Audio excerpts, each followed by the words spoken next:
Hello, ഇന്ന് നമ്മുടെ കൂടെ ഒരു കൂട്ടുകാരനും കൂടിയുണ്ട്. ഇതെനിക്ക് വഴിയിൽ നിന്ന് കിട്ടിയാണ്. വഴിയിൽ നിന്ന് കിട്ടിയതല്ല, ഞാൻ വഴിയിൽ നിന്ന് മേടിച്ചാണ്. ഞാനിന്ന് ഈ പ്രസംഗത്തിൻ്റെ ഷൂട്ടിങ്ങിന് വേണ്ടി ഇങ്ങോട്ട് പോരുമ്പോഴേ എനിക്ക് പരിചയമുള്ളൊരു പയ്യനൊക്കെ ഉണ്ട്. അപ്പോൾ അവൻ്റെ കയ്യിൽ ഈ ബാഡും എൻ്റെ കൂടും ഒക്കെ ഉണ്ട്. അപ്പോൾ അവൻ ഇത്തിരി കുഴപ്പക്കാരനാണ്, ഇത്തിരി വികൃതിയായിട്ടുള്ള പയ്യൻ, എനിക്കറിയാം. അതുകൊണ്ട് ഞാൻ അവനോട് ചോദിച്ചു, ചേട്ടാ എന്താണ് ഇത്, എന്ത് കിളിയാന്ന് ചോദിച്ചു. അപ്പോൾ അവൻ പറഞ്ഞു, ഇത് ഫിഞ്ചസ് ആണ് ചാ, ഇതിന് ബംഗാളി ഫിഞ്ച് എന്നാണ് പറയണേ. ഞാൻ പറഞ്ഞു, ഇത് നിനക്ക് എവിടെ നിന്ന് കിട്ടി? അവൻ പറഞ്ഞു, ഇത് എനിക്ക് കിട്ടി, ഞാൻ വാങ്ങിച്ചതാണ്. അപ്പോൾ ഞാൻ പറഞ്ഞല്ലോ, ഒത്തിരി ഉടായ്പാണ്, അവൻ അവിടെ നിന്ന് അടിച്ച് മാറ്റിയായിരിക്കുള്ളൂ. അപ്പോൾ ഞാൻ ചോദിച്ചു, ചേട്ടാ നീ ഈ ഫിഞ്ചിനെ എന്ത് ചെയ്യാൻ കൊണ്ടുപോകണം? I'm going to have fun. എന്ത് ഫൺ? ഞാനിതിനെ വീട്ടിൽ കൊണ്ടുപോയിട്ട് ഇതിനെ കൂടെ കളിക്കും, ഇതിനെ കളിപ്പിക്കും, പിന്നെ ഇതിൻ്റെ ഈ തൂവലൊക്കെ പറിച്ചു കളയും. ആ തൂവലൊക്കെ പറിക്കും.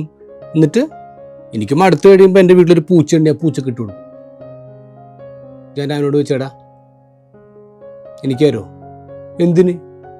വെറുതെ വേണ്ട, ഞാൻ പൈസ തരാം.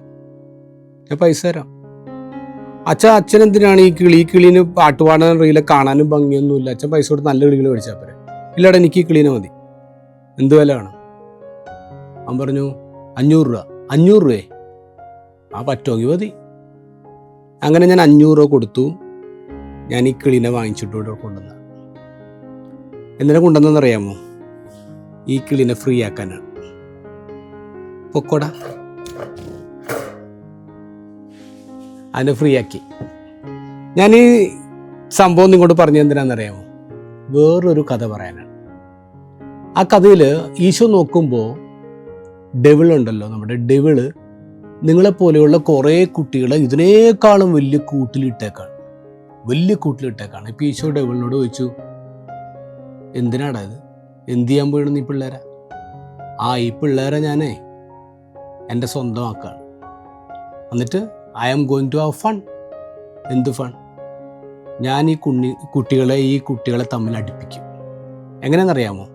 ഞാൻ ഇവർക്ക് പുതിയ വീഡിയോ ഗെയിമുകൾ കൊടുക്കും, വയലൻസിൻ്റെ വീഡിയോ ഗെയിമുകൾ കൊടുക്കും. കുട്ടികൾ ഫുൾ ടൈം അവരുടെ മൊബൈൽ ഇങ്ങനെ കുത്തിയിരിക്കും. അവർക്ക് രാത്രി ഉറക്കം ഉണ്ടാവില്ല, വിശപ്പുണ്ടാവില്ല, തലവേദന. അങ്ങനെ ഈ കുട്ടികളൊക്കെ ഞാൻ മന്ദബുദ്ധികളാക്കും. പിന്നെ സോഷ്യൽ മീഡിയയിൽ കുറേ ആപ്പൊക്കെ കൊടുത്ത് കുറേ റീൽസൊക്കെ ഇടിയിച്ച് അങ്ങോട്ടും ഇങ്ങോട്ടും മത്സരിപ്പിക്കും. പിള്ളേരാകെ ഡിജക്റ്റഡ് ആവും, തളരും. പിന്നെ അവർക്ക് ഞാൻ പുതിയ ലഹരി വസ്തുക്കൾ കൊടുക്കും. അവർക്ക് സ്റ്റാമ്പ് കൊടുക്കും, അവർക്ക് മിഠായി കൊടുക്കും. അങ്ങനെ ഞാൻ അവരെയൊക്കെ ഉപദ്രവിക്കും, അവരെയൊക്കെ ഞാൻ പിടിച്ച് കൊന്നളയും. ഈശോ പറഞ്ഞു, എനിക്ക് തന്നൂടെ? എന്തിന്? എനിക്കതാ, വെറുതെ വേണ്ട, വില തരാം. എന്തു വില വേണം? അപ്പോൾ ഡെവിൾ പറഞ്ഞു, എന്തും തരും.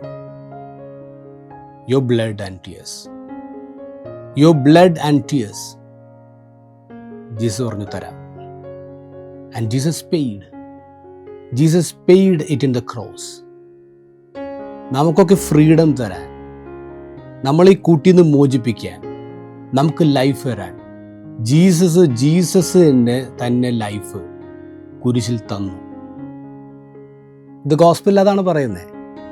യോഹന്നാൻ ഈശോനെ ചൂണ്ടിക്കാണിച്ചിട്ട് പറയുന്നത്, ഇതാ ദൈവത്തിൻ്റെ കുഞ്ഞാട്, ലോകത്തിൻ്റെ പാപങ്ങൾ നീക്കുന്നവൻ.